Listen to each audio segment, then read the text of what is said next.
Hello, and welcome to the Joss Brown Podcast. With over 40 years of combined financial planning experience, we will discuss our favorite topics, concepts, and stories. Hello, welcome to the Joss Brown Podcast. I'm Deven Joss. We have here Deven Joss, Michelle Robinson. And today our topic is long-term care, and we'll be going over the different concepts and ideas going along with that. So first question is, what even is long-term care, and why do we bring it up in financial planning meetings? Oh. It's a tough one, right? So what is long-term care? Long-term care is an insurance that helps with assisted living, home health aid in your home, daycare, people who just maybe want somebody to come in on a daily basis. And so it's for people who have chronic disease and so forth. There's some illness that don't qualify for it, but the expert will speak more to that. I'm not the expert here. And so with that being said, it's that insurance that covers people who have chronic disease and need a little bit of help here and there to take care of them. and typically long-term care comes in at the end of life. And so it comes into us when we're trying to offset that possible future cost. So we buy, or we may recommend to clients, long-term care insurance. So we pay a premium today for the possibility of, if we need care in the future, offsetting some of those costs. Okay. And you mentioned that we'll need it later in life. So when do we typically start looking to pay those premiums or look for different insurance? Getting insurance, yeah. It's like any other insurance. You have to qualify, and so you apply for insurance with, there's a bunch of different carriers out there. But typically in the mid to late 50s or early 60s, and definitely before you don't qualify for it, right? Because if you're unhealthy, then you may not qualify. If you're too old, then it may be too expensive for you.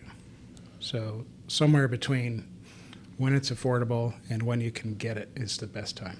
And just to add to that, sometimes when we have clients who come to us early and they have the benefit of some group benefit with long-term care, we like to say, check into this in enrollment season to see if this is something that you could start paying into early. So if it's with the job, it may be better for them because they may qualify on the group plan versus individually. And sometimes if you're working, that's a good benefit to get from your company.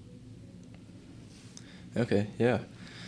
So when we are preparing for this long-term insurance, what was I going to ask? What are the different variables that we're looking for? Like elimination periods, benefits, Sure. Can you go The into cost. that? So if we get feedback from an application that says you can get insurance and it's expensive, what variables can we use? Well, we could ask for less insurance and lower the benefit amount.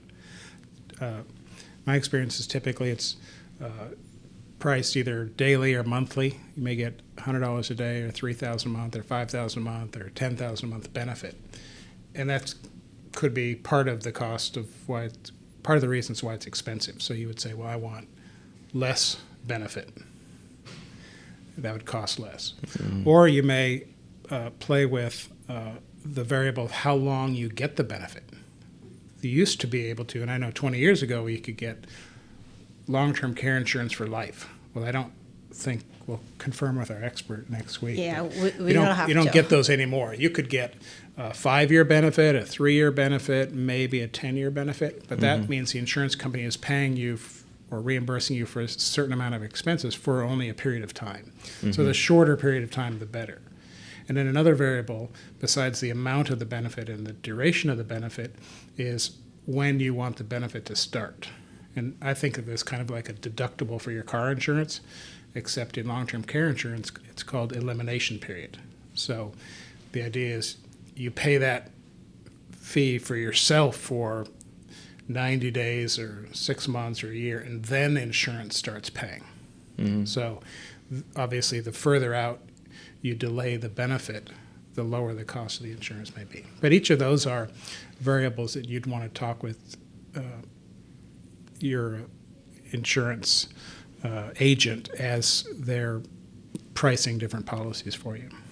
Yeah, and Dan stole my line, but I can't say he stole my line because I learned it from him. That elimination is like a deductible, so I can't really say he stole my line, but that's where I was going to go with that conversation.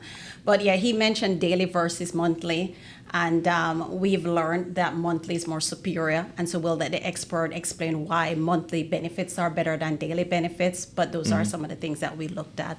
I've had several comparison that I was able to make. Dan mentioned 20 years ago what long-term care offer, and I looked at a couple of our clients review their long-term care insurance, some that was established many, many years ago, and some that's just currently established.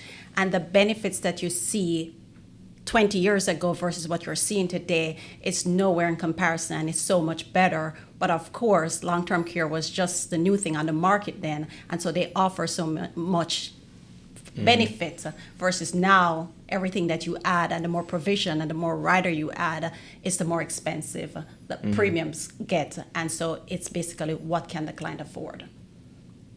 Yeah, or what do they want, or what do they need? Yeah. That's part of what we like is here's some options. You may have a need. You may want to pass this risk on to an insurance company. It'll cost you, but what do you want? But Michelle's right. The policies they make now are a lot better and have more options than they used to. Mm-hmm. And there's different types of facilities you can go into as well. Like there's some medical, non-medical, and then you mentioned earlier, people just coming into your home. Do you have any certain stories or examples of clients that have gone through those different processes and which one was right for them? I mean, I have one story that I'm thinking of, and what's right for the client is basically what is happening with the client at that particular time. And so we have a client that recently, she's now in a community care environment.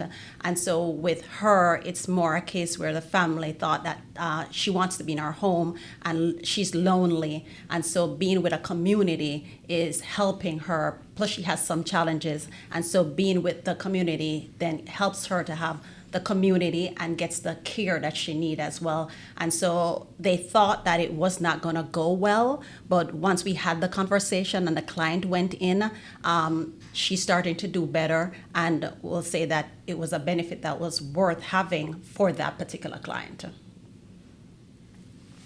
Yeah, and